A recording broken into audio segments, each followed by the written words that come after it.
ಮಳೆಯ ಆರ್ಭಟದಿಂದಾಗಿ ಮಲೆನಾಡು ತತ್ತರಿಸಿ ಹೋಗ್ತಾ ಇದೆ. ಹೊಲ ಗದ್ದೆ ತೋಟ ಮನೆ ರಸ್ತೆ ಎಲ್ಲೆಲ್ಲೂ ಬರೀ ನೀರೆ. ನಿರಂತರವಾಗಿ ಮಳೆ ಆಗ್ತಾ ಇದೆ. ವರುಣನ ಆರ್ಭಟಕ್ಕೆ ಮಲೆನಾಡು ತತ್ತರಿಸಿ ಹೋಗ್ತಾ ಇರುವಂಥದ್ದು. ಚಿಕ್ಕಮಗಳೂರಲ್ಲಿ ರಸ್ತೆಗಳು ನದಿಯಂತಾಗಿವೆ. ನದಿಯಂತೆ ಆ ರಸ್ತೆಯಲ್ಲಿ ನೀರು ಹರಿತಾ ಇದೆ. ರಸ್ತೆಯಲ್ಲಿ ಕಳಸ ಕೊಪ್ಪ ತಾಲೂಕಿನಲ್ಲಿ ಜನಜೀವನ ಸಂಪೂರ್ಣವಾಗಿ ಅಸ್ತವ್ಯಸ್ತವಾಗ್ತಾ ಇದೆ. ಬಸರಿಕಟ್ಟೆ, ದೋಬಿಹಳ್ಳಿ, ಬಿಳಾಲುಕೊಪ್ಪ, ಅಬ್ಬಿಕಲ್ಲು, ಬಾಳೆಹೊಳೆ, ಜಯಪುರದಲ್ಲಿ ಭಾರಿ ಮಳೆ ಆಗ್ತಾ ಇದೆ.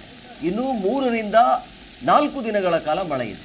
24 ಅಂದರೆ 5 ದಿನಗಳ ಕಾಲ ಮಳೆ ಇದೆ. ಹಾಗಾಗಿ ಮತ್ತಷ್ಟು ಅವಾಂತರಗಳು ಆಗುವಂಥ ಎಲ್ಲ ಸಾಧ್ಯತೆ ಕಂಡು ಬರ್ತಾ ಇದೆ. ಜನ ಈಗ ಆತಂಕದಲ್ಲಿ ಬದುಕುವಂಥ ಪರಿಸ್ಥಿತಿ. ದೃಶ್ಯಾವಳಿಯಲ್ಲಿ ನೀವು ನೋಡ್ತಾ ಇದ್ರಿ, ಮನೆಯ ಮುಂಭಾಗದಲ್ಲಿ, ಮನೆಯ ಅಂಗಳದಲ್ಲಿ ನದಿಯಂತ ಆಗ್ತಾ ಇವೆ. ಆ ಮಳೆಯ ನೀರು ಯಾವ ರೀತಿಯಾಗಿದೆ ನೋಡಿ. ಒಂದು ಕಡೆ ನಿರಂತರ ಮಳೆಯಿಂದಾಗಿ ಒಂದು ವಿಂಡೋದಲ್ಲಿ, ಮೊದಲ ವಿಂಡೋದಲ್ಲಿ ನೀವು ನೋಡ್ತಾ ಇದ್ರಿ, ನಿರಂತರ ಮಳೆಯಿಂದಾಗಿ ಮನೆಯ ಕುಸಿತ ಆಗ್ತಾ ಇರುವಂಥದ್ದು, ಗುಡ್ಡ ಕುಸಿತ ಆಗ್ತಾ ಇದೆ, ಮನೆ ಬೀಳ್ತಾ ಇದೆ. ಮನೆಯ ಮುಂಭಾಗದಲ್ಲಿ ಅದು ಒಂದು ನದಿಯಂತೆ ನೀರು ಹರ್ಕೊಂಡು ಹೋಗ್ತಾ ಇರುವಂಥದ್ದು. ಇನ್ನು ಮಧ್ಯದ ವಿಂಡೋದಲ್ಲಿ ರಸ್ತೆ ದಾಟಲಾಗದೆ ಇದ್ದಕ್ಕಿದ್ದಾಗೆ ದೊಡ್ಡ ದೊಡ್ಡ ಗಾತ್ರದ ಮರಗಳು ಬೀಳ್ತಾ ಇರುವಂಥದ್ದು. ಒಂದು ಸ್ಥಳದಿಂದ ಇನ್ನೊಂದು ಸ್ಥಳಕ್ಕೆ ಹೋಗೋಕ್ಕಾಗದೆ ಪರದಾಡುವಂಥ ಪರಿಸ್ಥಿತಿ ನಿರ್ಮಾಣವಾಗ್ತಾ ಇದೆ ಮಲೆನಾಡು ಭಾಗದಲ್ಲಿ. ಇನ್ನು ಎಂಡಲ್ಲಿ ಇನ್ನೊಂದು ವಿಂಡೋದಲ್ಲಿ ಮನೆಯ ಮುಂಭಾಗದಲ್ಲಿ, ಅಂಗಳದಲ್ಲಿ, ಮನೆಯ ಅಂಗಳದಲ್ಲಿ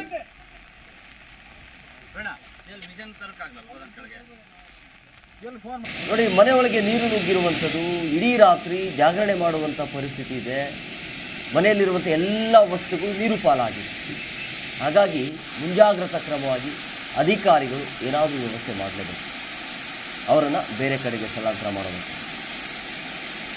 ನಮ್ಮದು ಸರ್ವೆ ನಂಬರ್ 80ರಲ್ಲಿ ಇದು ಸುಮಾರು ಒಂದು 4 ವರ್ಷದ ಹಿಂದಿನ ಇದೇ ಥರ ಆಗಿದೆ. ಈಗ ಪುನಃ ಇದೇ ಥರ ಆಗಿ ಕರೆದು ಭಾರಿ ಗಿಡ ಹಾಕಿದೆ, ಎಲ್ಲ ಕರೆದು ಭಾರಿ ಅನಾಹುತ ಇದೆ.